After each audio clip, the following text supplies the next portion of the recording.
we got to start with Josh Allen, right? So Josh Allen went 17 for 33. That's a completion percentage of 51.5%. He threw for 179 yards. I believe he had a QBR of 63.1, two touchdowns, one interceptions. And I'll just ask you this straight up, Justin. Are you worried about Josh Allen? I'd be lying if I said there wasn't a touch of worry there. Mm-hmm. Just because it kind of looks more like 2019 Josh Allen starting out the season, where there's those flashes of just like these spectacular next level plays. But I haven't really seen yet in 2021 that quarterback we saw last year that was just he was just methodic. He was scientific. Like, be rattling off like 10, 12, 13 completions in a row. And it was a lot of taking what the defense gave him. And everything was just so precise and everything. Mm-hmm. And this year, I feel like so far I'm seeing a lot more of like the going after the home run balls, and the plays that he is making are, it's still those wild, ridiculous plays that, only a few quarterbacks in the league can make. Um, but I kind of got used to that methodic looking passer from last year. It's still very early in the season, and we played against two really good defenses. So I'm not like in panic mode, but I'd be lying if there wasn't some level of concern creeping up. For me personally, I'm not worried yet. The Bills have played two very good defenses. The Steelers, really strong front seven, gave that offensive line fits and pressured Allen all day. And then you look at the Dolphins, who are in the same division as us, who have built specifically to, like, basically, they've built to win their division. So they got two really strong cornerbacks.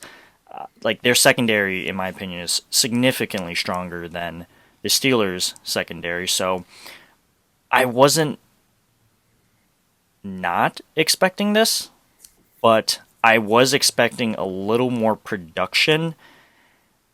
And if there's anything that I've taken away from these first two games, it's that I think pass rush affects Josh Allen and the Bills' offense a lot more than tight coverage. Because Josh Allen started this game off, pretty good.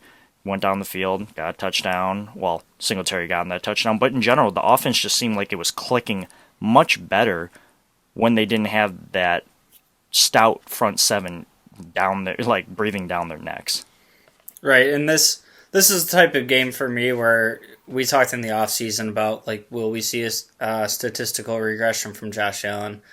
And I think this is kind of the type of game that kind of exemplifies what my thought process was in the off season.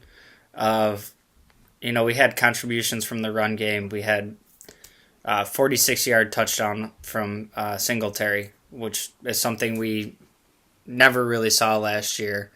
Mm-hmm. We had the defense playing to the form that we were expecting. The front seven looks great. The coverage is holding up on the back end. They're forcing turnovers. So I think this game, especially Josh Allen stat wise, might look a little different if there was any position in the game where our backs were kind of against the wall. But I mean, outside of the turnover from Moss when he fumbled it on that little swing pass, and Miami was getting the ball in pretty good field position. I think they were down 14-0 at the time. I mean, other than that, there wasn't really any time in the game where the lead felt threatened at all. And I think when Josh's back is against the wall, you see the best of him come out. So I feel like we haven't really seen that yet. Yeah, and there were some good throws by Allen and some not so great throws. Two of the great throws that came from that Miami game, in my opinion, were, that early Sanders hook up for 30-something yards that got him into the red zone early in the game. And then the Diggs 50-50 ball that people were kind of hammering the table like, oh, he should have hit him in stride. He should have hit him in stride. It shouldn't have been like a 50-50 ball. And I don't disagree with you, but if you go back and look at that throw, Allen is all the way right, and he's throwing all the way left.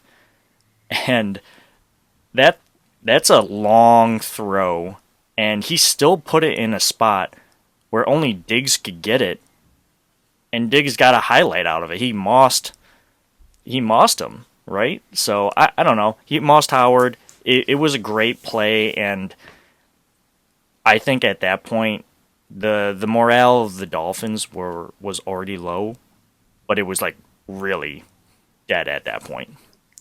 Yeah, and to your point of like, yeah, that's a 50-50 ball and all that. Well, that's why you bring in a guy like Diggs, right? Mm-hmm. Like, Xavier Howard had good coverage on the play, and you need receivers that go up and make plays like that too. You know, as good as any of these passers are in the NFL, there's going to be some balls like that, you know, we talk about it being armchair quarterbacks and whatnot. Like, yeah, if the ball's thrown 5-6 feet a little further out and you catch them in stride, it's probably a touchdown. But also having that pinpoint accuracy on a 25-30 yard throw, you know, sometimes you just got to have it in that right window that these players can go make a play on it. And in my opinion, you know, the Emmanuel Sanders pass is just an example of like the perfection that Josh Allen can have on with some touch on a throw and all that. And the one to Diggs was more like, I'm going to get the ball towards my guy and I'm going to let him go make a play. So while I don't think it was a terrible throw by Josh by any stretch of the imagination, I think that's also more of an indicator of who Diggs is. Yeah, two different throws, both worked out great.